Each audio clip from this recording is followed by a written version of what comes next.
Nah, baik. Assalamualaikum warahmatullahi wabarakatuh.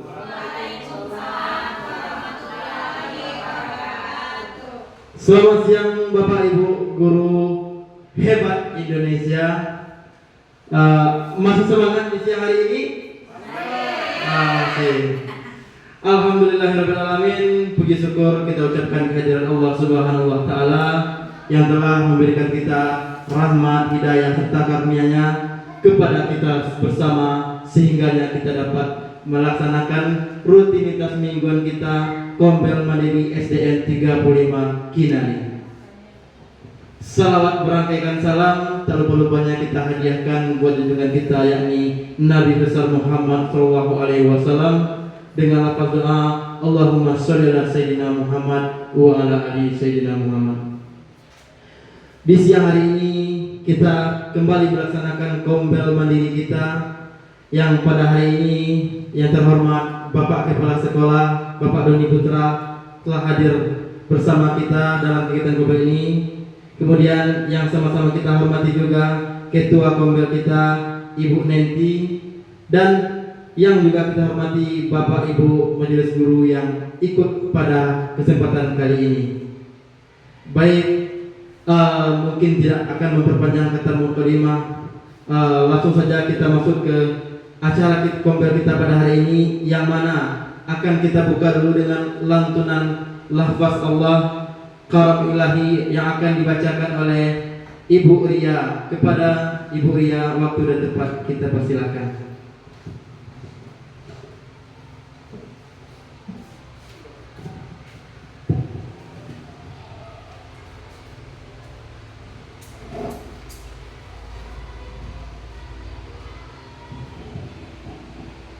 Assalamualaikum warahmatullahi wabarakatuh.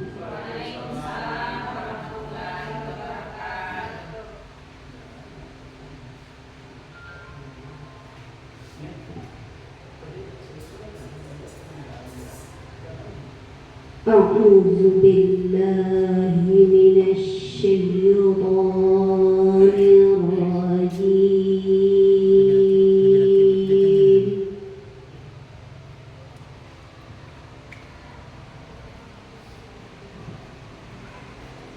Bismillahirrahmanirrahim. Alif Lam Mim.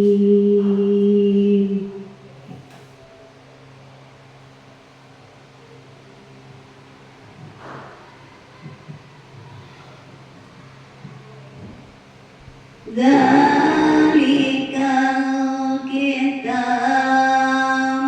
la raiba fihi hudan lil muttaqin.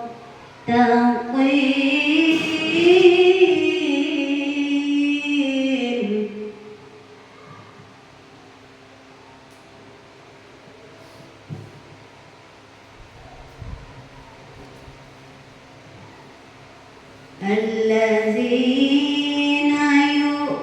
yu'minuna bil ghaibi wa yuqimuna shalah.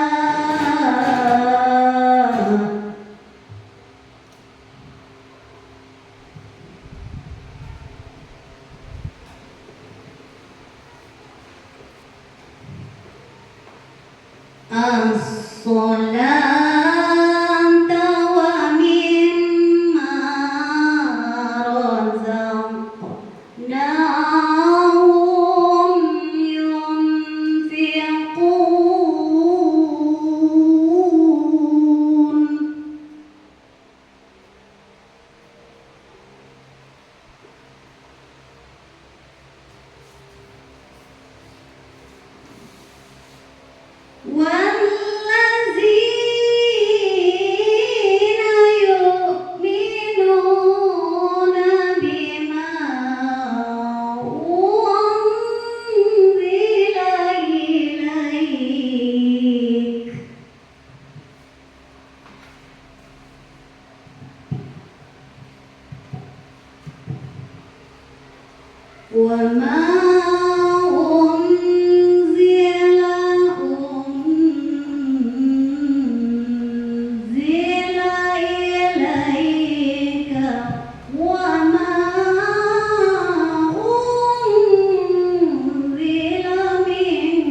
وبالآخرة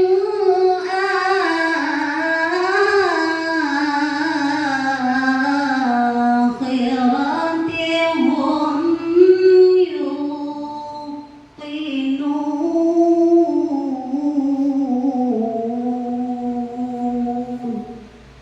صدق الله العظيم. Assalamualaikum warahmatullahi wabarakatuh.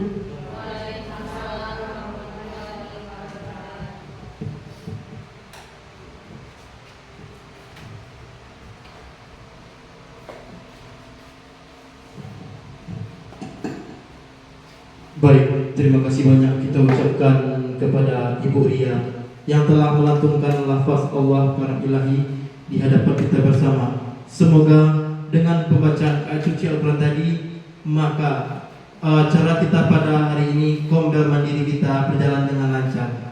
Amin, amin ya rabbal alamin.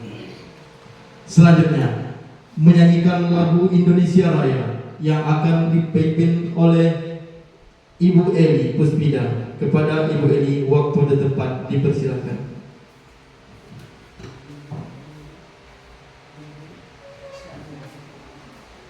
Hadirin dimohon berdiri.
Hadirin dimohon duduk kembali. Selanjutnya, sambutan dari Ketua Kombel Mandiri SDN 35 Kinani kepada Ibu Neti disilakan.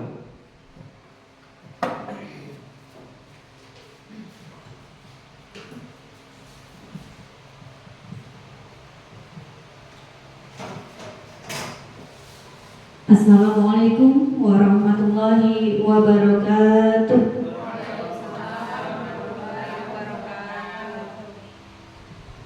Alhamdulillahirabbil alamin. Assalatu wassalamu ala asrofil anbiya'i wal mursalin wa ala alihi wa ashabihi rasulillahi ajma'in. Salawat beserta salam marilah kita ucapkan buat junjungan kita Nabi besar Muhammad sallallahu alaihi wasallam dengan berupa doa Allahumma sholli ala sayyidina Muhammad wa ala ali Muhammad. Puji syukur kita ucapkan kepada Allah Subhanahu wa Ta'ala yang telah melimpahkan rahmat dan hidayahnya kepada kita semua, sehingga kita bisa menghadiri acara kombel kita di hari Rabu yang cerah ini. Yang sama-sama kami hormati Bapak Kepala Sekolah SD Negeri 35 Kinali, yaitu Bapak Doni Putra SPD MPD. Yang sama-sama kami hormati Bapak Ibu Guru SD Negeri 35 Kinali yang hadir pada hari ini. Bapak Ibu yang kami hormati, pada kesempatan ini tidak banyak sambutan yang akan saya sampaikan. Yang pertama, saya mengucapkan terima kasih kepada Bapak Ibu karena sudah bersungguh-sungguh hadir di acara kita ini. Selain itu, saya merasa sangat bangga sekali karena di sekolah kita sudah ada kombel ini yang selalu kita laksanakan di setiap hari Rabu. Dalam waktu seminggu sekali kita laksanakan, dan kita laksanakan sebulan sebanyak 4 kali. Bapak Ibu yang saya hormati, dengan adanya kombel mini ini saya merasakan yang dampak untuk diri saya sendiri. Awalnya saya merasa kurang pede untuk berada atau di depan umum ataupun berbicara di depan umum. Tapi alhamdulillah dengan adanya kombel ini saya semakin percaya diri dan melangkah untuk jauh lebih baik dari sebelumnya. Bapak dan Ibu, pelaksanaan kombel mini ini sangat berdampak sekali bagi kita sebagai guru di sekolah SD Negeri 35. Berdampak kepada kita, dari kita yang sebelumnya misalnya jarang menggunakan media interaktif ketika kita mengajar, tapi dengan adanya kombel mini ini kita menjadi lebih semangat, lebih berkreasi lagi dalam memberikan pembelajaran untuk anak-anak kita. Dan itu juga sangat nampak di peserta didik kita yang sudah mulai berbenah menjadi lebih baik. Bapak Ibu, mungkin ini saja sambutan dari saya. Mudah-mudahan acara ini kita laksanakan dengan sepenuh hati dan berjalan dengan lancar. Assalamualaikum warahmatullahi wabarakatuh.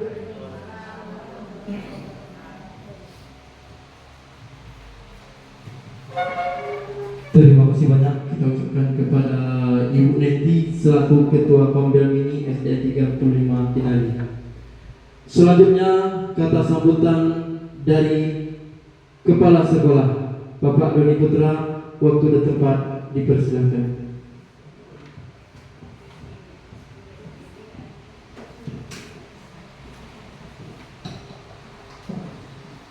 Bismillahirrahmanirrahim. Assalamualaikum warahmatullahi wabarakatuh. Alhamdulillah, pada hari ini kita masih diberikan kesehatan oleh Allah Subhanahu wa taala. Saya dan juga Bapak Ibu rekan-rekan guru di sini hadir, walaupun kita luangkan waktu kita di jam pulang sekolah, kita laksanakan kegiatan kombel mini kita ini yang bernama Penggali Bergiat, Pengajar 35 Berkolaborasi, Gigih dan Bersemangat. Alhamdulillah, dengan kegigihan kita ini kita masih bisa menyempatkan waktu kita untuk berkolaborasi, dan juga walaupun dengan keadaan sore semangat kita masih tetap terjaga.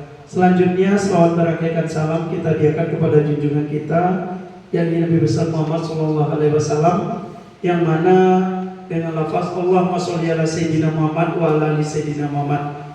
Bapak Ibu yang saya hormati, terima kasih tetap setia di dalam melaksanakan kombel Penggali Bergiat ini, walaupun bertahap, berangsur demi dan berangsur juga kita tetap melakukan yang terbaik, perubahan yang mana berdampak ke diri Bapak dan Ibu. Ketika berdampak ke diri Bapak dan Ibu, insya Allah dampak tersebut akan berdampak baik juga kepada anak-anak kita ketika kita mengajar. Karena Bapak Ibu, sedikit saya bercerita di sini bagaimana 35 ini saya temukan dulu Bapak dan Ibu. Ternyata SD 35 ini adalah mutiara yang terpendam. Mutiara itu bagaimanapun dia berada di lumpur, dia akan tetap berkilau. Saya yakin dan percaya usaha Bapak dan Ibu tidak akan pernah mengkhianati hasil. Bersama-sama kita, ayo kita refleksi diri, kita berikan yang terbaik terhadap anak-anak kita. Saya yakin insya Allah apapun yang telah kita lakukan, Allah itu tidak sia-sia. Mudah-mudahan dengan kita meluangkan waktu di sini Bapak dan Ibu, nanti akan dijabah oleh Allah doa-doa kita yang selama ini tertunda. Teman-teman yang P3K, yang mau tes, begitu juga Bapak Ibu yang sudah PNS yang belum sertifikasi, diperlancar juga urusannya. Dan tidak terlepas adalah sehat yang diberikan Allah kepada kita. Ayo kita semangat berefleksi, semangat kita mengajak anak-anak kita akan petik 15 tahun ke depan hasil yang kita tanam hari ini. Saya akhiri dengan billahi taufiq wal hidayah. Wassalamualaikum warahmatullahi wabarakatuh.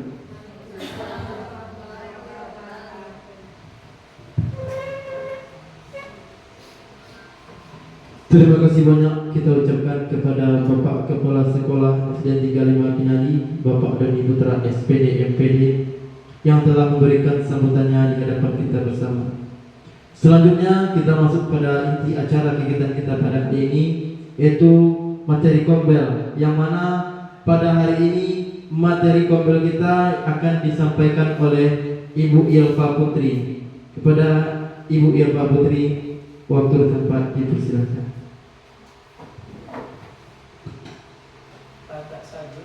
Langsung kita menggunakan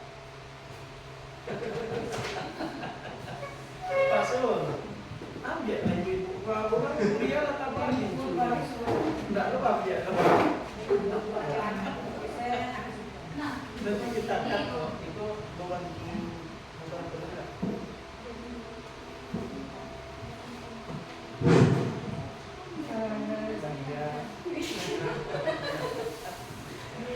Assalamualaikum warahmatullahi wabarakatuh. Waalaikumsalam warahmatullahi wabarakatuh. Alhamdulillahirabbil alamin, wassalatu wassalamu asrafil anbiya'i wal mursalin wa ala alihi washabbihi rasulillahi ajmain. Pertama-tama marilah kita panjatkan puji dan syukur kita atas kehadiran Allah Subhanahu wa taala yang telah melimpahkan rahmat dan karunia-Nya kepada kita semua, sehingga kita dapat berkumpul di kelas ini untuk melaksanakan kegiatan atau rutinitas minggu kita, yaitu kegiatan kombel. Dan salawat beserta salam tidak bosan-bosannya kita hadiahkan kepada junjungan kita, yakninya Nabi besar kita Muhammad SAW, yang telah membawa kita dari alam yang tidak berilmu pengetahuan sampai kepada alam yang berilmu pengetahuan seperti yang kita rasakan saat sekarang ini. Yang sama-sama kami hormati Bapak Kepala Sekolah SD Negeri 35 Kinali, selanjutnya kepada Ketua Kombel yang sempat hadir pada hari ini, dan teristimewa buat bapak-bapak dan ibu-ibu yang sempat hadir pada hari ini. Sebelumnya saya mengucapkan terima kasih karena sudah diberikan amanah untuk mengisi kekosongan materi pada hari ini. Dan di sini kita sama-sama belajar. Jadi nanti mana tahu kalau saya ada kesalahan, mohon diluruskan oleh Bapak dan Ibu. Bapak dan Ibu masih semangat? Mana suaranya kalah sama kelas 6? Bapak dan Ibu masih semangat? Mana suaranya? Masih semangat. Nah, masih konsentrasi? Nah, untuk melatih konsentrasi Bapak dan Ibu, hari ini kita akan senam otot. Biasanya kita melihat anak-anak kita yang senam otak. Sekarang kita yang melakukan senam otak dulu supaya lebih konsentrasi. Bersama-sama Bapak Ibu ya, saya juga baru belajar.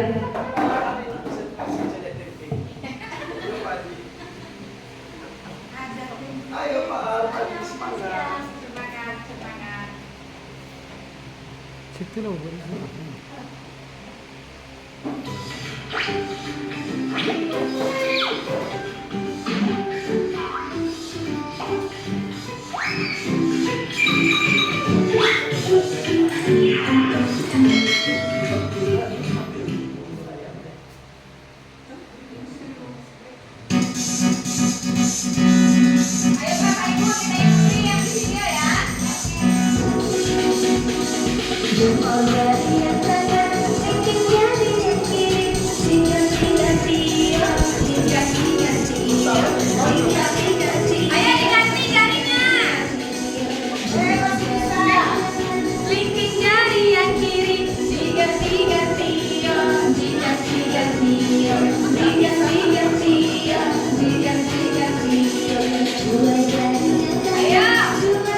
Ya, beri tepuk tangan yang meriah di guru.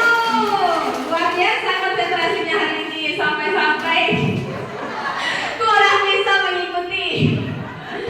Baiklah, itu hanya penyegaran ya Bapak Ibu supaya tidak ngantuk. Baiklah, hari ini materi pembelajaran kita yaitu tentang disiplin positif. Bapak Ibu tahu apa itu disiplin positif? Apa itu? Silakan. Bu Maina. Tertib. Apalagi? Teratur. Apalagi? Berkata sopan. Bagus. Intinya disiplin positif itu adalah pendekatan untuk menerapkan disiplin kepada anak tanpa harus memaksa, tanpa harus menghukum.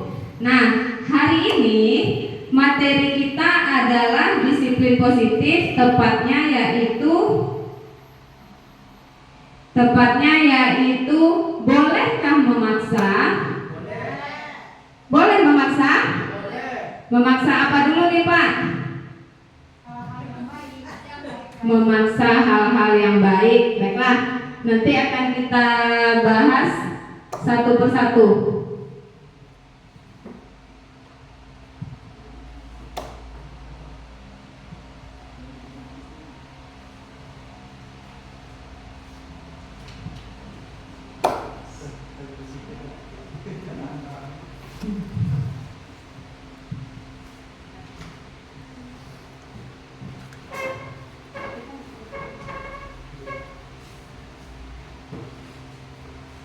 Tadi kata Bapak dan Ibu guru, kita boleh memaksa. tetapi dalam hal-hal kebaikan. Sebelum itu,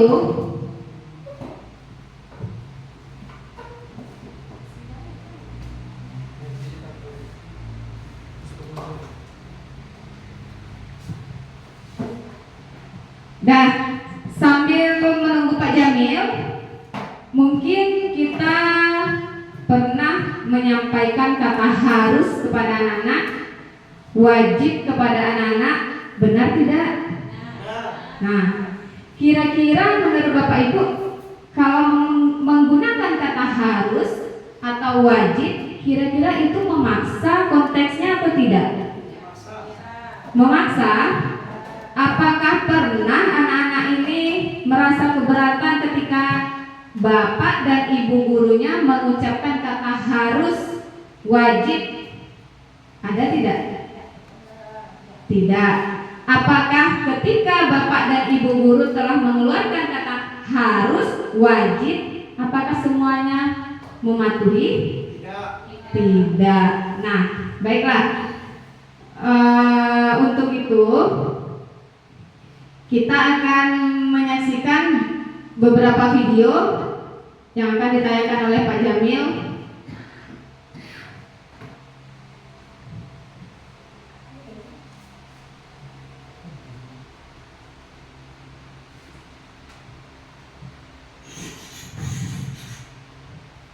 Untuk video yang pertama, modulnya boleh memaksa, silakan Bapak Ibu guru untuk mendengarkannya. Anak-anak, kalian harus ikut les privat sama ibu ya.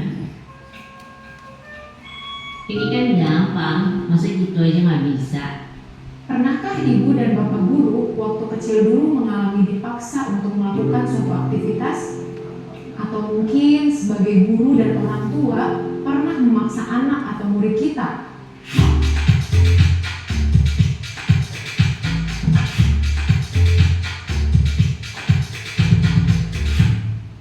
Memaksa terkadang bisa berhasil, setidaknya untuk jangka pendek. Mungkin anak pada saat itu akan melakukannya karena rasa takut. Namun, ada dampak jangka panjang yang mungkin tidak kita sadari, ibu dan bapak guru. Perilaku tidak akan jadi kebiasaan dalam jangka panjang. Perilaku itu hanya akan dilakukan jika ada paksaan dari luar. Karena perilaku tersebut bukan muncul dari kesadaran internal. Kedua, akan hilang ketertarikan, bahkan muncul antipati terhadap kegiatan yang dipaksakan. Misalnya anak yang dipaksa les musik, mungkin malah akan muncul antipati pada musik, bukan karena musiknya, tetapi karena pemaksaannya.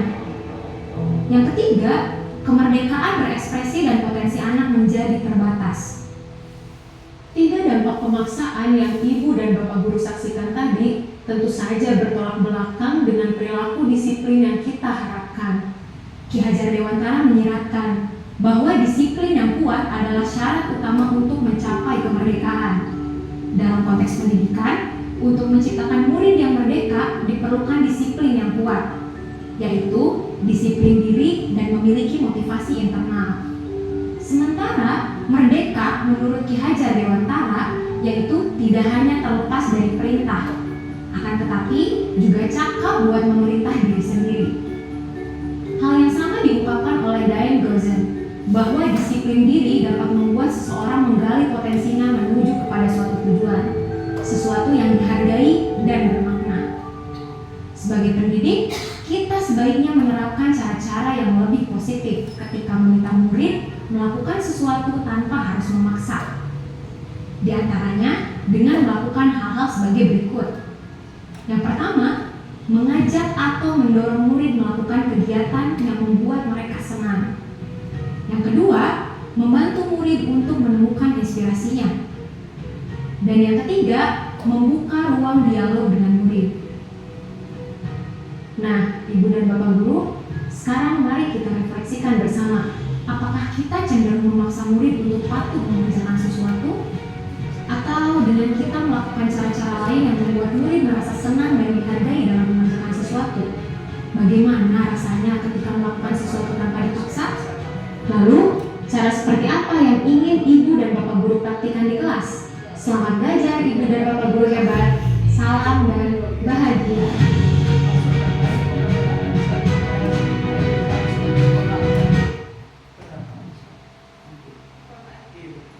Dan Bapak Ibu, tadi di awal video ada ada penjelasan di sana.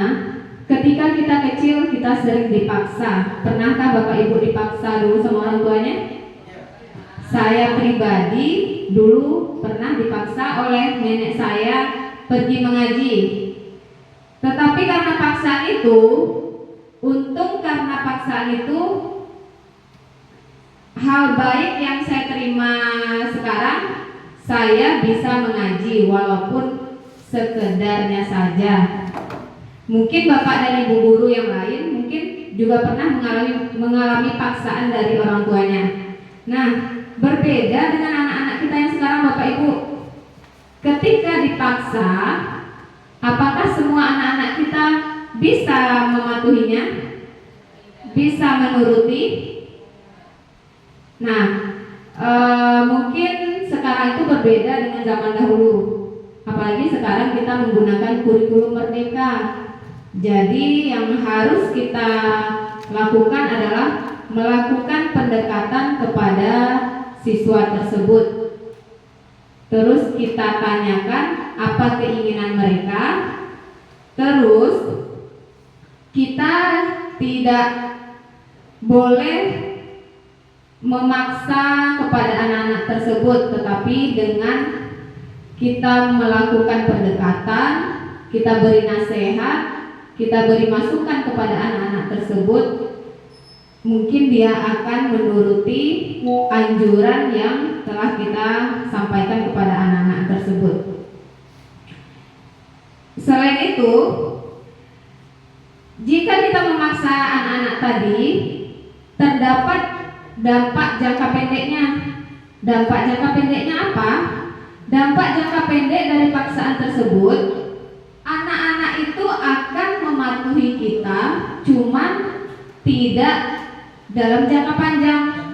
Contoh, kita meminta anak-anak untuk membawa kotak makanan, tetapi masih ada beberapa anak yang tidak membawa kotak makanan. Pada hari pertama ada yang tidak membawa kotak makanan. Kita sampaikan dengan bahasa yang halus, dengan bahasa yang sangat halus, sangat tidak memaksa. Padahal tujuan kita agar anak tersebut membawa kotak makanan itu. Tetapi anak yang memang tipenya tidak bisa dipaksa, dia hanya akan membawa palingan 3 hari atau seminggu kalau kita tidak tepat menyampaikan bahasanya kepada anak tersebut. Tetapi berbeda dengan anak-anak yang tipenya memang sudah menerapkan disiplin di dalam dirinya. Disiplin tersebut timbul dari dalam diri dia sendiri, bukan dari eksternal, tetapi dari internal itu sendiri. Jadi Bapak Ibu, intinya di sini kita harus mengajak anak-anak tersebut berkomunikasi yang baik, menyampaikan dengan bahasa yang baik, walaupun kadang-kadang kita lepas kontrol Bapak Ibu ya. Jangankan kita, saya sendiri sering juga seperti itu.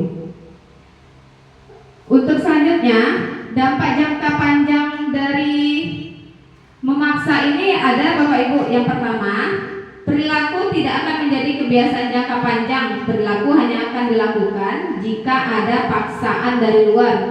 Jadi dampak jangka panjangnya itu, jika anak-anak tersebut hanya diberi atau dipaksa oleh orang lain, maka dia tidak akan berubah, karena memang dari dalam diri dia sendiri tidak timbul rasa atau kesadaran tersebut. Dampak jangka panjang yang kedua yaitu akan hilang ketertarikan dan muncul antipati. Contohnya, anak yang dalam kegiatan belajarnya lebih suka bergerak atau kinestetik, kita paksa juga buat duduk diam, dengarkan ibu, dengarkan bapak, dia tidak akan bisa. Yang buat ini, saya juga ada satu orang tua ini, dia tidak akan bisa duduk diam. Karena apa? karena memang gaya belajarnya itu seperti itu. Gaya belajarnya kinestetik. Pengalaman saya waktu kelas 6 yang kemarin itu Rifki Al-Alif. Dia tidak bisa duduk kalau belajar. Pasti lari ke sana, jalan ke sana, ganggu kawannya, ujung-ujung dia yang menangis. Tetapi di saat dia yang ditanya, dia tahu jawabannya. Di saat penilaian harian, dia yang paling tinggi nilainya. Mungkin Bu Nenti pernah masuk itu ya? Itu salah satu contohnya. Jadi kita tidak bisa memaksakan, walaupun dalam hati kita inginnya anak-anak tersebut fokus, duduk, diam, dengarkan kita menjelaskan, pahami dengan tenang. Dia tidak akan bisa. Ujung-ujungnya dia akan lari ke sana, lari ke sini, sehingga susah untuk menangkapnya. Ya, Mak? Pengalaman yang kemarin. Nah, itu yang kedua. Jadi itu merupakan dampak jangka panjang jika kita memaksakan sesuatu kepada anak-anak tersebut. Yang ketiga, kemerdekaan berekspresi. Jadi anak-anak itu merasa dibatasi kemerdekaan dia berekspresi. Dia pengennya gaya belajar seperti itu, kita batasi. Sehingga apa? Sehingga potensi di dalam diri anak kita tersebut tidak muncul, Bapak Ibu. Dia inginnya gaya belajar yang kinestetik tadi, kita paksa untuk diam, terus kita paksa untuk dengarkan kita. Ujung-ujungnya apa? Potensinya hanya mengganggu temannya. Mungkin Bapak dan Ibu pernah menjumpai anak-anak kita yang di dalam kelas dengan keadaan yang seperti itu. Nah, dan itu beberapanya Bapak Ibu. Nah, untuk mendisiplinkan murid ada beberapa hal yang kita lakukan. Di antaranya mengajak mereka untuk melakukan kegiatan yang disenangi. Kira-kira kalau mereka senang bermain, apakah boleh kita bermain selama pembelajaran tersebut? Boleh. Kita bawa atau kita kolaborasikan pembelajaran tersebut dengan permainan.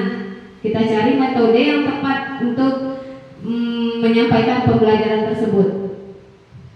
Setelah itu, anak-anak yang ketika dia telah senang di dalam proses pembelajaran, maka dia akan betah, Bapak Ibu. Tidak akan berlarian lagi, tidak akan susah lagi ditangkap, tidak akan membuat keributan di kelas.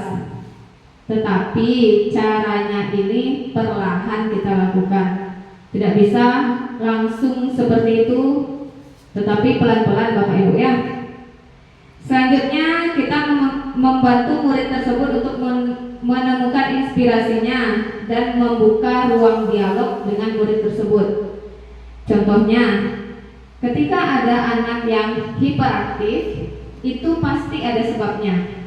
Bisa jadi dari faktor keluarga atau memang dari faktor diri dia sendiri.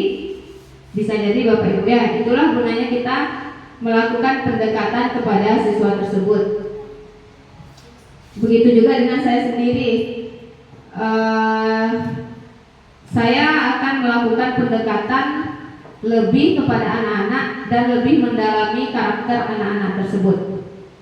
Intinya, ketika kita memaksa anak-anak tersebut, maka anak-anak tersebut akan istilahnya kalau di orang Minang malantun negawa.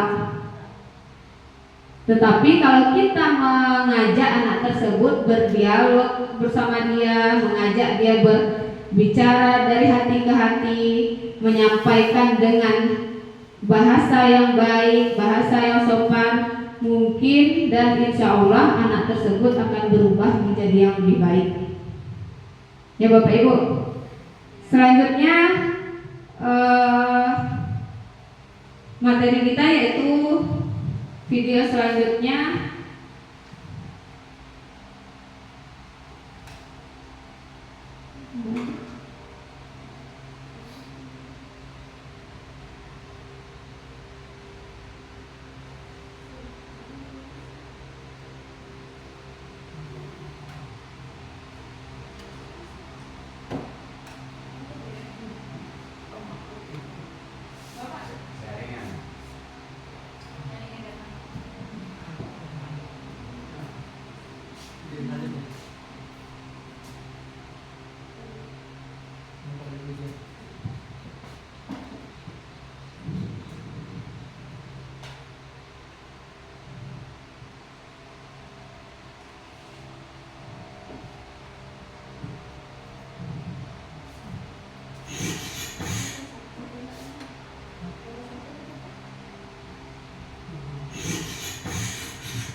Ibu dan Bapak Guru, masih ingatkah ketika menjadi murid dulu?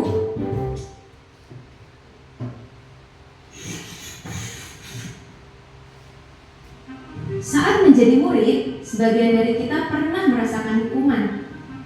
Hukuman berlari keliling lapangan, berdiri di depan kelas, dicap sebagai pemalas, bodoh karena tidak bisa menjawab soal-soal, dan lain sebagainya. Ibu dan Bapak Guru, apakah praktik-praktik tersebut masih terjadi di kelas kita saat ini?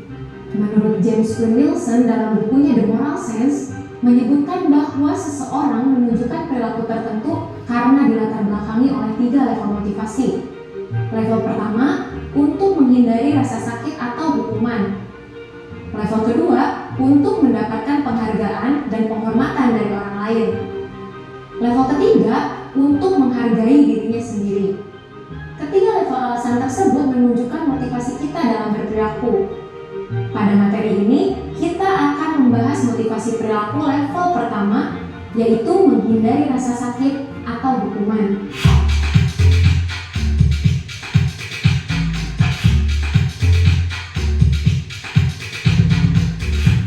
Perlu diketahui bahwa secara naluriah manusia itu cenderung menghindari rasa sakit dan hukuman. Oleh karena itu, hukuman bisa berhasil mencegah perbuatan dan perilaku buruk pada murid. Namun ternyata, hukuman itu ada efek sampingnya loh Ibu dan Bapak Guru. Rasa sakit dan hukuman cenderung akan menghasilkan emosi-emosi negatif. Hukuman membuat seseorang cepat merasa lelah dan letih, karena pikiran mereka berusaha keras menghindari rasa sakit itu. Fokus pada rasa sakitnya. Sebagai guru, kita juga menghindari rasa sakit dan hukuman, bukan? Sebagai contoh, seorang guru datang mengajar tepat waktu, maka motivasinya bisa saja. Yang pertama, menghindari ditegur kepala sekolah di hadapan guru-guru lain pada saat rapat. Atau yang kedua, menghindari dari perasaan bersalah yang muncul karena dipanggil oleh kepala sekolah ke ruangannya. Nah, sebagai pendidik, sebaiknya kita berhati-hati dalam menyikapi perilaku murid agar dapat menanganinya dengan tepat. Tidak hanya solusi praktis yang sifatnya sementara, namun juga menyadarkan akan akibat dari perbuatannya. Hal ini akan membuatnya belajar dari kesalahan dan berusaha untuk tidak mengulanginya lagi. Jika Ibu dan Bapak Guru melihat murid menunjukkan perilaku buruk, coba lakukan 3 hal ini. Yang pertama, jangan langsung menghakimi murid. Coba ajak mereka bicara terlebih dahulu dari hati ke hati. Yang kedua, jadilah pendengar yang baik untuk mereka. Jangan menyela saat murid berbicara. Dengarkan saja hingga akhirnya murid menceritakan motivasi dan alasannya melakukan perilaku buruk tersebut. Yang ketiga, bimbing murid untuk memahami konsekuensi apa yang mereka dapatkan atas pilihan dan perilakunya. Murid akan sadar dengan sendirinya tanpa ia perlu mendapatkan hukuman dan rasa sakit. Ibu dan Bapak Guru, mari kita refleksikan bersama. Apakah kita sudah menyikapi perilaku murid dengan tepat? Apakah kita memahami perilaku yang ditunjukkannya? Lalu, apa yang bisa kita lakukan agar dapat mengidentifikasi motivasi perilaku yang ditunjukkan oleh murid? Selamat belajar Ibu dan Bapak Guru hebat. Salam dan bahagia.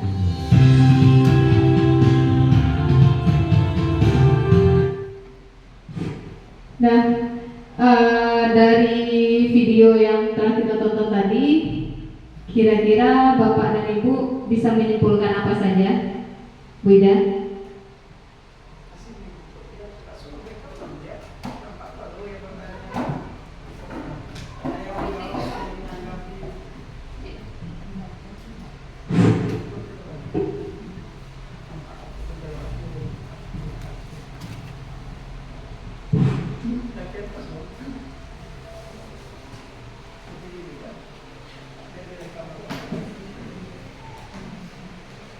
Baiklah, terima kasih Bapak Ibu atas waktunya. Dari video tersebut, saya bisa menanggapi bahwasanya jika ada anak yang bersalah, maka tidak hanya dengan hukuman, diberikan hukuman.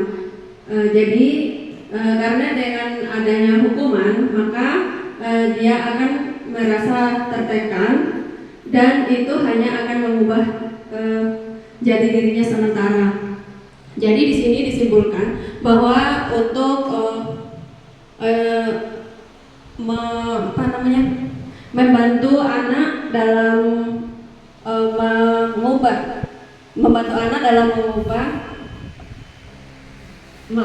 perasaan bersalahnya, ada 3 hal yang harus kita cara untuk menanggapinya. Yang pertama,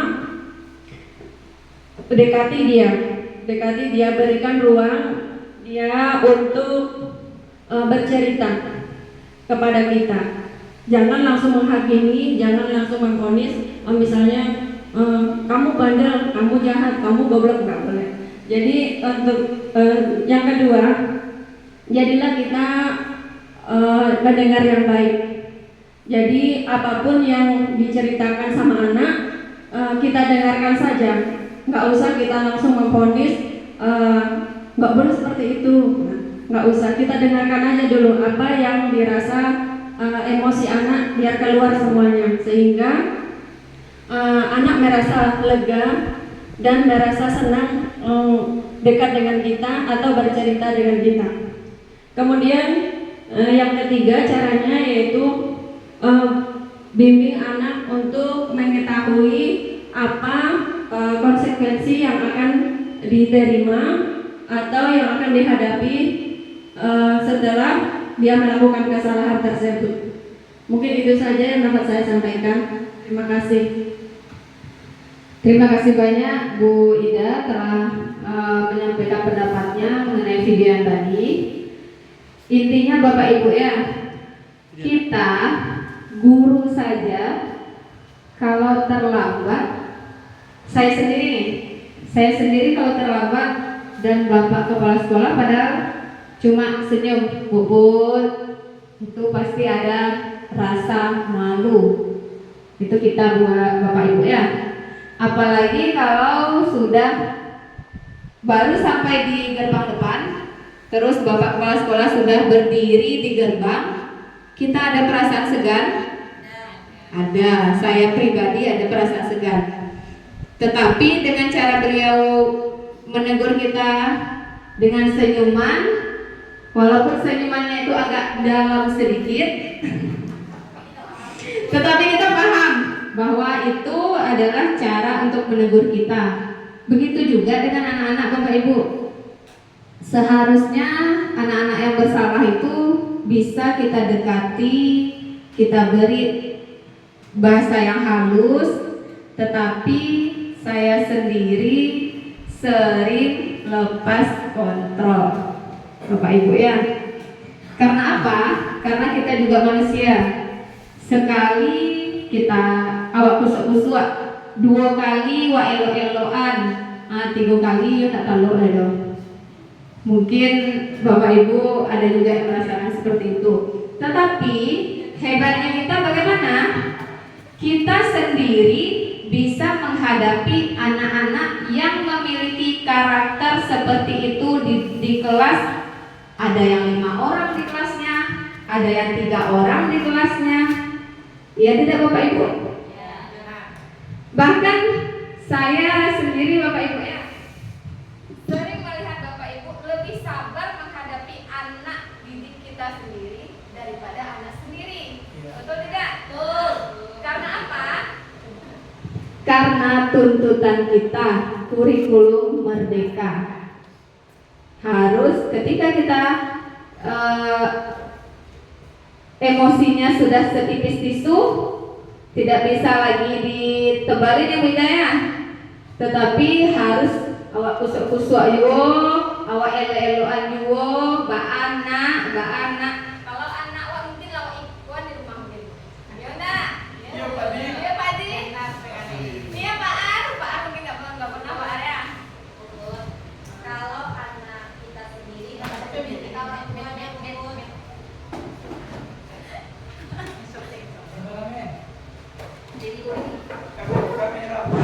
Maaf ya Bu Put, mungkin saya tambahkan sedikit. Kata Bu Put tadi kan kalau seandainya anak tuh bikin kita jengkel atau bikin kita emosi terlalu sekali ya Bu Put. Saya juga pernah merasakan ya Bu, satu orang anak, mungkin tidak saya sebutkan namanya, mungkin Bapak dan Ibu sudah paham. Terkadang saya di kelas bagaimanapun membuat dia untuk senang. Tetapi ketika saya sedang menjelaskan materi di dalam pembelajaran, saya selalu bilang si A harus duduk di sana ya nak, si A harus tertib. Iya Bu, ketika saya sedang menulis seperti ini, saya tidak tahu kapan dia permisi, kapan dia lari. Ternyata saya lihat ke belakang, loh, udah hilang. Jadi kata Bu Puput tadi, kalau seandainya kalau anak kita sendiri yang bikin ulah, yang bikin kita jengkel sekali, emosi tidak terkendali, mungkin sudah kita seperti keligi, mana orang, koreng mana kau, anak sia kau. Tapi padahal saya pernah kepada anak saya si Aisyah, karena saya terkontrol emosi, karena saya lelah. Pulang jam 2, belum lagi memasak untuk suami, anak ini itu, malam dia mama ini, mama itu, mama. Nah, jadi setelah itu saya emosi, nak nanti ya nak ya, mama nanti ya nak.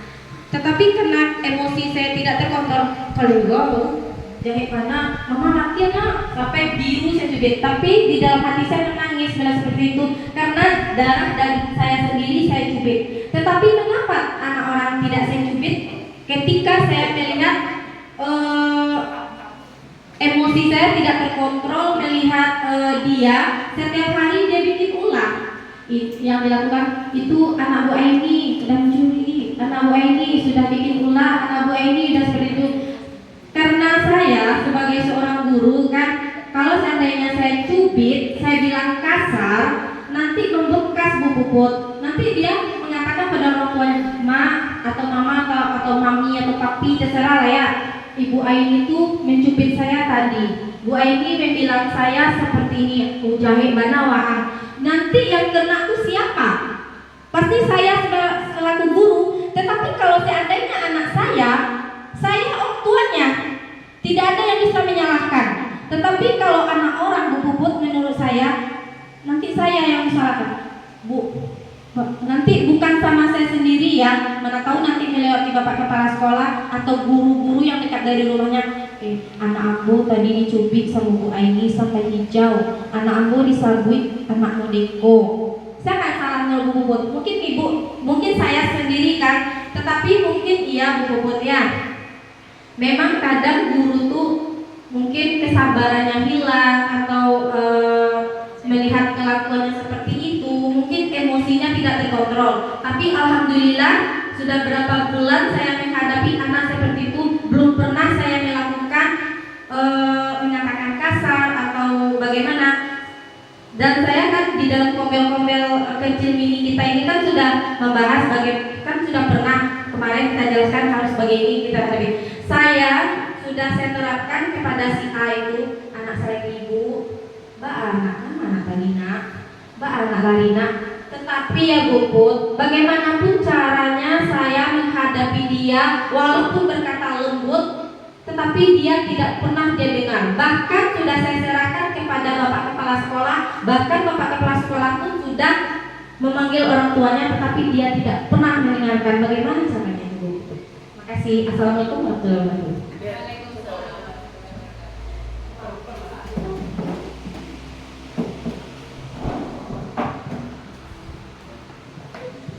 Ya, terima kasih Bapak dan Ibu. Sedikit kita sama-sama berbagi di sini ya, mudah-mudahan ini menjadikan amal bagi kita. Bapak Ibu, pernah nggak kita menemukan tidak pernah ada hujan, hanya panas saja? Pernah? Atau sebaliknya, kita hanya menemukan hujan tanpa adanya panas. Pernah nggak? Tidak. Kita berjalan Bapak dan Ibu, apakah jalan kita selalu lurus? Di tol pun kita berjalan pasti jalannya ada berbelok. Jadi Bapak dan Ibu, di sini kita sama berbagi. Yang pertama kuncinya adalah jadikan kita sandaran ternyaman bagi anak-anak kita. Kapan sandaran ternyaman itu rasanya akan muncul? Ketika kita menghargai mereka sebagai manusia. Jadi dengan kita menghargai dia sebagai manusia, dia akan merasa nyaman bagi kita. Bahkan Bapak dan Ibu, anak didik kita pun lebih sayang dia kepada gurunya ketimbang orang tuanya. Kenapa? Karena dia mendapat perlindungan dari gurunya. Kenapa? Mereka tidak dihargai. Belum lagi faktor dari luarnya, anak-anak kita di sini kebanyakan kadang-kadang emosional orang tuanya tidak terkontrol, dan faktor X lainnya. Bapak Ibu pernah melihat batu itu ciri khasnya bagaimana? Batu itu pasti keras. Tetapi ketika batu itu selalu ditempa oleh air hujan, batu itu selalu ditempa oleh air hujan, ditempa terus menerus, 1 hari, 2 hari, 1 bulan, 1 tahun, yakin nggak Bapak dan Ibu batu itu akan hancur? Akan berlubang atau pecah atau akan hancur? Terjadi tidak perubahan? Begitu juga Bapak dan Ibu, jadilah kita sandaran ternyaman. Pak, bagaimana caranya mengontrol emosional kita? Kadang-kadang saya manusia, Pak, saya tidak bisa mengontrol emosional saya. Apalagi mungkin faktor X saya dari rumah, belum lagi keluarga saya, anak saya, ekonomi saya, itu akan berdampak kepada diri kita Bapak dan Ibu. Kalau bagi saya, bagaimana caranya? Bapak dan Ibu, ketika emosi kita muncul, agama kita mengajarkan kok duduk. Kita duduk, setelah kita duduk kita istighfar minum. Bapak dan Ibu, tenangkan diri kita. Jangan di saat kita emosi kita turutkan terus. Nah, cuman seperti yang disampaikan oleh Bu Puput tadi dalam materinya, boleh kita memaksa, boleh kita memaksa, cuman kadarnya bagaimana, lihat usia anaknya bagaimana. Kita harus tahu Bapak dan Ibu, kenali latar belakang anak kita terlebih dulu. Bagaimana orang tuanya, bagaimana ekonominya, bagaimana kehidupannya. Itu kemarin saya pernah ke Padi, ada salah satu anak Padi, dia tidak hadir. Kenapa? Dengan alasan tidak jajan. Padi suruh dia sekolah, tidak ada jajan, kasih jajan padi. Kalau nggak ada nanti temui saya, temui Bapak Ibu yang lain. Itu salah satu alasan dari anak-anak kita Bapak dan Ibu. Jadi kuncinya apa Bapak dan Ibu? Yakin dan percaya, berikanlah kenyamanan. Kita saja Bapak dan Ibu, saya sendiri ketika saya merasa nyaman untuk keluar rumah pun saya malas. Kenapa? Karena saya nyaman di rumah, karena saya tidak dapatkan kebahagiaan. Jadi si anak ini munculkanlah kebahagiaannya di diri kita. Saya yakin dan percaya anak lebih sayang kepada kita daripada orang tuanya ketika dia sudah merasa nyaman. Yang kepada Ibu, mungkin hanya itu tambahan. Bila taufiq wal hidayah. Wassalamualaikum warahmatullahi wabarakatuh. Terima kasih Bapak dan Ibu yang telah memberikan tambahan.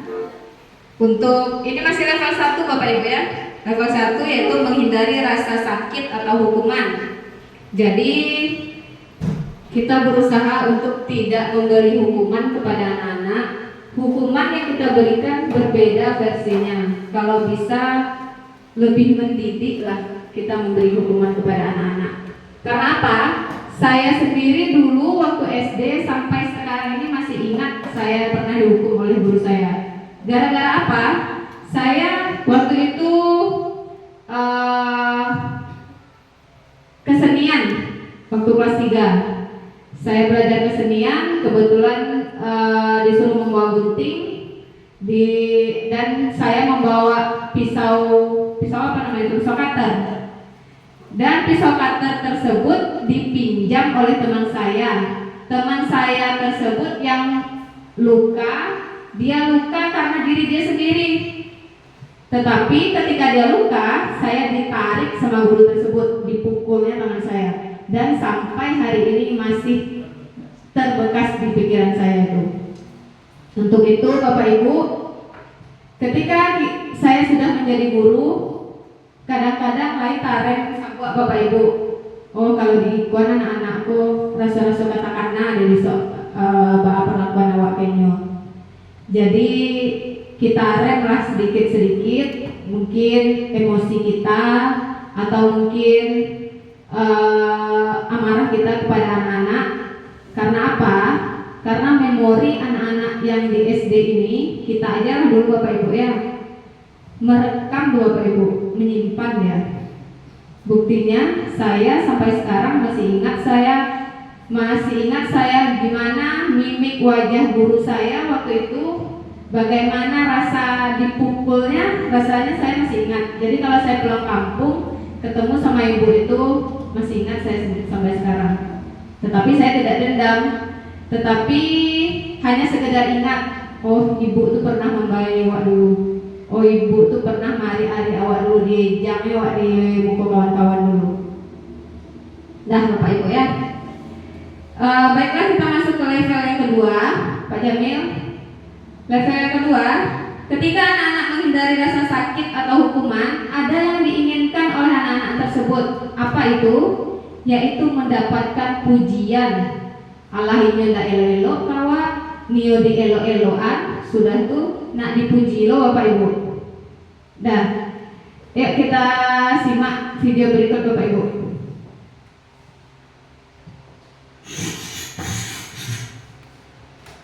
Ibu dan Bapak Guru, masih ingatkah ketika menjadi murid dulu, kita senang dan bahagia saat guru memberikan pujian atau hadiah? Kita dijanjikan jika menjawab pertanyaan dengan benar, kita dihadiahi coklat atau permen. Kita diiming-imingi kalau tugas selesai dengan cepat, kita bisa pulang duluan.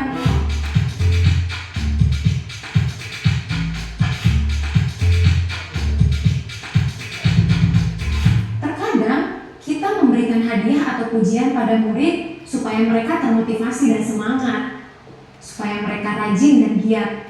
Kita merasa hadiah dan pujian ini sangat penting bagi murid. Tetapi, apakah hal itu sudah tepat dan sesuai dengan kebutuhan murid? Diane Gozen menjelaskan bahwa mendapatkan hadiah atau pujian dari orang lain bisa menjadi motivasi seseorang melakukan sesuatu. Gozen mengkategorikan ini sebagai motivasi perilaku murid level kedua, yaitu mendapatkan hadiah atau pujian. Di video sebelumnya sudah kita bahas motivasi perilaku murid level pertama, yaitu menghindari rasa sakit atau hukuman. Pujian dan iming-iming hadiah bisa mempengaruhi perilaku murid. Murid akan menjadi rajin mengerjakan tugas dari guru, bahkan saling berkompetisi untuk mengerjakan tugas sebaik mungkin. Namun, perilaku ini dekat dengan rasa kecewa. Jika energi yang sudah dikerahkan tidak berbalas sesuai dengan janji hadiah, maka akan muncul rasa kesal, marah, dan bahkan rasa tidak dihargai. Ini karena hadiah dan pujian adalah motivasi yang datang dari luar diri mereka, atau disebut motivasi eksternal. Mungkin ada murid yang sudah memiliki motivasi internal untuk rajin belajar.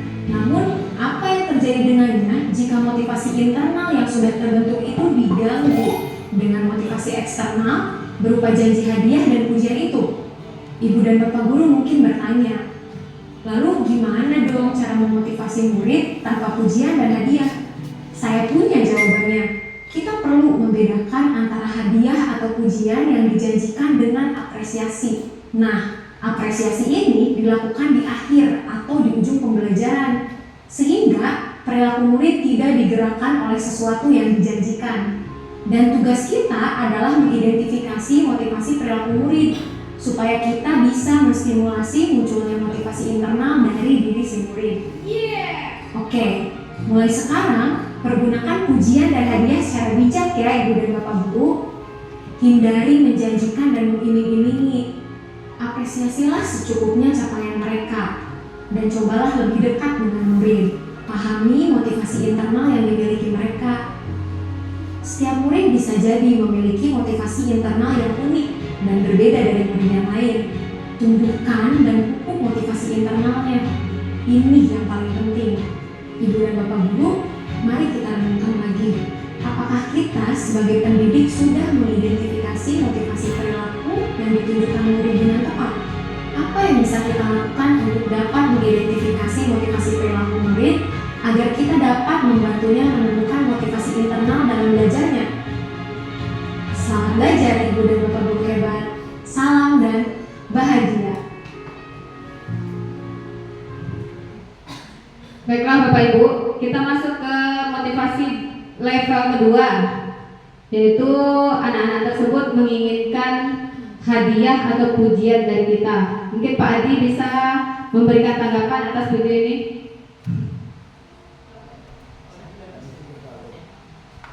Atau Pak Ariana?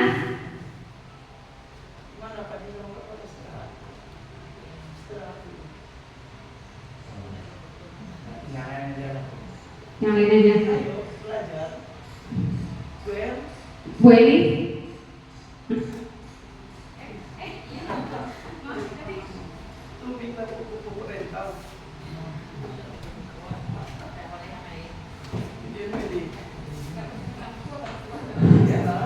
Nah, baiklah, saya sedikit akan memberikan contoh atau yang sudah saya alami sendiri di dalam memotivasi anak menyelesaikan suatu pekerjaan. Di sini saya praktekkan di saat kita gotong royong di kelas 4 hari Sabtu kemarin. Karena di kelas 4 itu kalau kita anak-anak itu kita kasih tugas, banyak yang tidak bisa mengerjakan tugasnya dengan baik, sehingga saya beri motivasi kepada anak-anak. Saya bagi tugasnya berapa luas yang harus diselesaikannya dalam berkelompok. Jadi siapa yang cepat selesai akan ibu berikan hadiah. Ternyata ibu berhasil. Yang anaknya yang biasa yang tidak bisa diatur sama sekali, dia yang paling cepat selesainya. Itu adalah salah satu contoh dalam memotivasi anak itu dalam melakukan memberikan hadiah kepada yang siapa yang paling cepat menyelesaikan tugasnya. Tapi saya rasa itu tidak tergantung anak-anak itu.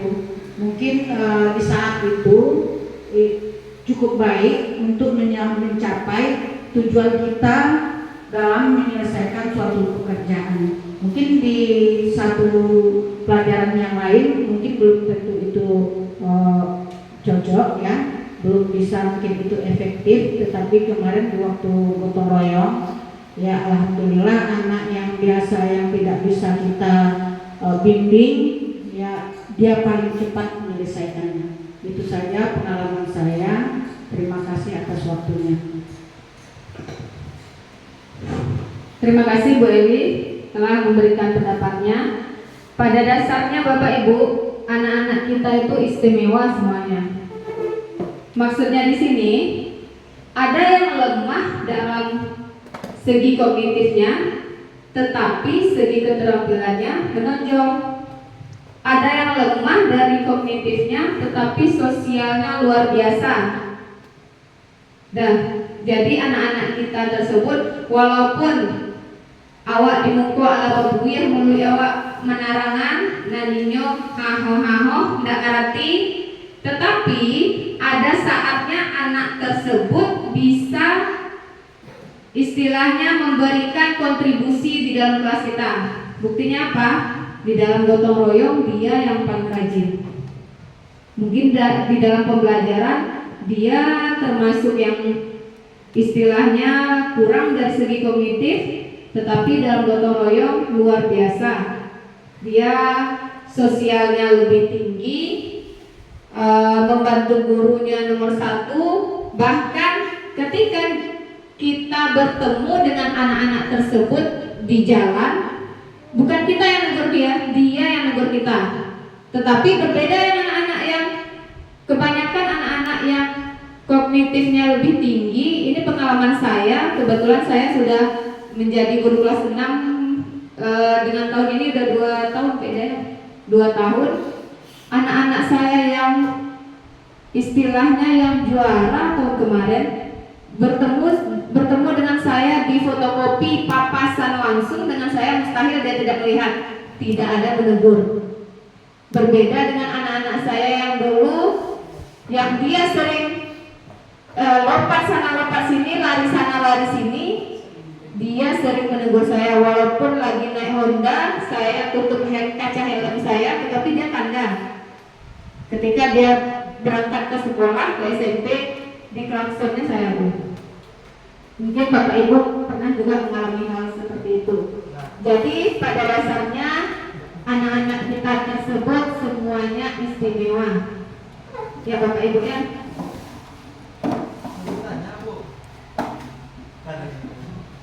Dan kita lanjut ke level yang ketiga.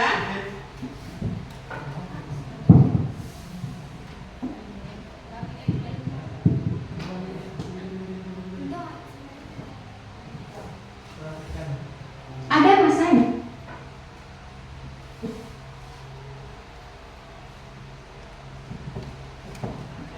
Level yang ketiga yaitu menghargai diri.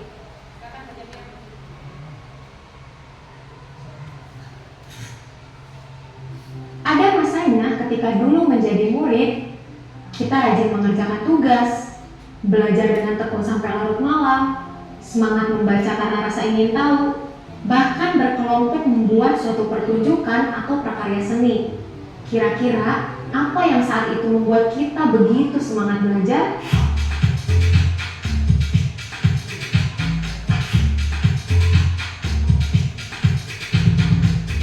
Sekarang mari kita tanyakan dengan sungguh-sungguh pada diri kita masing-masing. Apa yang memotivasi kita menonton video ini? Pertanyaan yang sama bisa kita ajukan untuk murid-murid kita. Apa yang membuat mereka belajar di kelas? Jawabannya tidak jauh dari 2 level yang telah kita bahas juga di video sebelumnya. Mungkin karena takut mendapatkan hukuman, mungkin ingin mendapat pujian atau hadiah, atau karena menghargai diri mereka sendiri dan menerapkan nilai-nilai kebajikan yang mereka percaya. Nah, sekarang kita akan bahas level yang ketiga. Menurut James Quinn Wilson dalam bukunya The Moral Sense, 2 level motivasi sebelumnya adalah motivasi eksternal. Sedangkan motivasi karena menghargai diri sendiri merupakan motivasi internal. Motivasi internal adalah dorongan kuat yang muncul dari dalam diri untuk mencapai tujuan yang kita inginkan. Dale Gozen punya teori menarik tentang konsep diri. Ketika seseorang berperilaku dengan motivasi untuk menghargai dirinya, ini akan memperkuat konsep diri tersebut. Ini karena respon dari luar dirinya tidak akan mempengaruhi kepuasan atas usaha yang dilakukan. Justru malah menguatkan nilai-nilai yang dia yakini, karena kontrol berada pada dirinya sendiri. Ia tidak begitu mempedulikan tanggapan dari luar dirinya, tetapi fokus pada nilai apa yang ia yakini dan ingin menjadi seseorang yang seperti apa dia. Seorang murid yang memegang teguh nilai kejujuran, misalnya tidak akan mau mencontek karena tidak sesuai dengan nilai itu. Perilaku berdasarkan keyakinan nilai yang muncul dari dalam diri cenderung akan bertahan lama atau long term, dimanapun dan dalam keadaan apapun. Sebagai pendidik, penting kita sadari bahwa motivasi internal akan membawa manfaat dan membantu pengembangan potensi murid. Untuk memunculkan motivasi internal murid, ibu dan bapak guru dapat menstimulasinya dengan mengajukan pertanyaan-pertanyaan berikut ini. Apa nilai yang diyakini dalam keluargamu? Nilai baik apa yang kamu percayai? Apa respon dari luar jika kamu berperilaku berdasarkan nilai-nilai yang kamu percayai? Apakah bila kamu melakukan sesuatu karena nilai-nilai yang kamu yakini akan membuatmu merasa puas, nyaman, dan senang? membuatmu melakukan hal tersebut? Kamu ingin menjadi seseorang seperti apa? Apa tujuan pribadi yang ingin dicapai dari belajar atau mengerjakan sesuatu? Pertanyaan-pertanyaan tersebut dapat membantu murid menggali keyakinannya dan menemukan motivasi internalnya, sehingga ia akan menghargai dirinya sendiri. Ibu dan Bapak Guru, mari kita renungkan bersama. Apakah kita sudah mengidentifikasi motivasi dan perilaku murid dengan tepat? Lalu, apa yang dapat kita lakukan untuk membantu murid menemukan motivasi internalnya? Selamat belajar, Ibu dan Bapak Guru hebat. Salam dan bahagia. Baiklah Bapak Ibu, ini materi kita yang terakhir yaitu level ketiga, menghargai diri sendiri atau menghargai diri. Yang paling berpengaruh di sini adalah faktor internal dari anak tersebut, yaitu faktor dari dalam diri dia sendiri. Yang paling berpengaruh adalah faktor dari lingkungan keluarganya. Di sanalah dia akan menemukan jati dirinya, dia sebetulnya ingin menjadi apa, dia arahnya ingin kemana, kira-kira seperti itulah Bapak dan Ibu. Jadi di dalam inti dari materi kombel kita pada hari ini, bolehkah kita memaksa? Kita boleh memaksa, tetapi dengan bahasa yang halus, dengan pendekatan yang lebih lembut ke anak-anak kita, dan berusaha untuk menimbulkan atau menumbuhkan motivasi internal dari dalam diri anak-anak tersebut. Kira-kira kesimpulan dari materi kita itu Bapak Ibu. Apakah ada tambahan dari Bapak dan Ibu?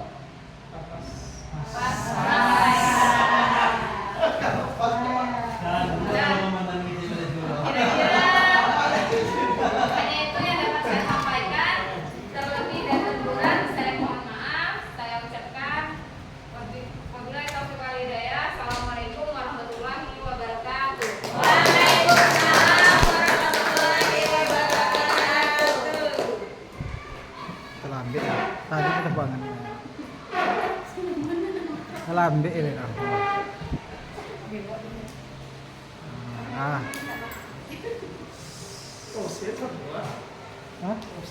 foto Ayah cuma mau iya banyak foto habis makan.